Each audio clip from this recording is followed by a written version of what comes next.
श्रोते हो नमस्कार. ऐसी अक्षरे रसिके या कार्यक्रमात स्त्रीलिपी या मालिकेत ऐकूया डॉक्टर वंदना बोकील कुलकर्णी यांनी साधलेला संवाद. आज ऐकूया भाग पहिला, पहिला आत्मस्वर. संत जनाबाई कधीपासून मनाच्या मनात जागा पटकावून बसलीये कोणा ठावे. बहुधा सळसळत्या तारुण्याच्या बंडखोर वयातच असणार. कारण अरेला कारे म्हणण्याचा बेधडकपणा त्याच वयाला झेपतो म्हणूनही असेल. पण डोईचा पदर आला खांद्यावरी, भरल्या बाजारी जाईन मी, असं ठणकावून सांगणारा जनाबाईचा आवाज त्या वयापासून बळ पुरवत आला हे नक्की. बाईसाठी घराच्या उंबऱ्याची मर्यादा आखून देणाऱ्या इथल्या समाजव्यवस्थेला जनाबाई जे आव्हान देते त्याला तोडच नाही. याच अभंगामध्ये ती पुढे म्हणते, जनी म्हणे देवा मी झाले वेसवा. एखाद्या स्त्रीनं डोईचा पदर खांद्यावर आला म्हणावं आणि मी झाले वेसवा म्हणावं, इतका निस्संगपणा आला तरी कुठून? आणि का? स्त्री जन्म म्हणवुनी न भावे उदास, असंही जरी तिनं कधी म्हटलं असलं तरी स्त्री म्हणजे अनेक नकार घंटा, जिथे तिथे अडसर, ज्याला त्याला मज्जाव, हे तिनं अनुभवलंय. आजूबाजूच्या स्त्रीजीवनाचं निरीक्षण देखील तेच तर सांगतंय. आणि अखेरीस तर त्या विठूच्या भक्तीवरही बंधन आल्यावर तिच्यातली ही ठिणगी जहाल शब्दात उतरलीये. घ्या करून काय करायचं ते, मी झाले वेसवा. बाई म्हणून सतत जी भीती ठाण मांडून बसली आहे, ज्याचं भय सारखं हा समाज तिला घालतो आहे, त्या भयावर जनाबाई कशी मात करते ते इथं दिसतं.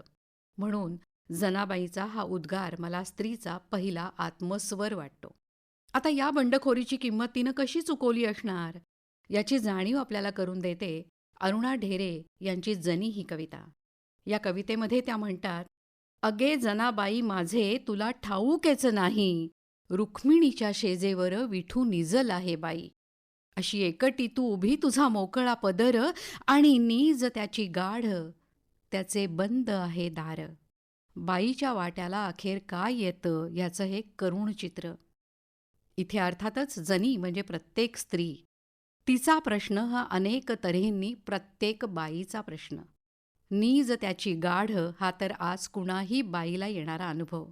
तो तिचा पुरुष, तो तिनं जीव ओवाळून टाकलेला तिचा कंथ, तो तिला गुंतवून पाय मोकळा करून घेणारा, तो तूच निर्माण केलास गुंता आता निस्तर तूच असं म्हणणारा.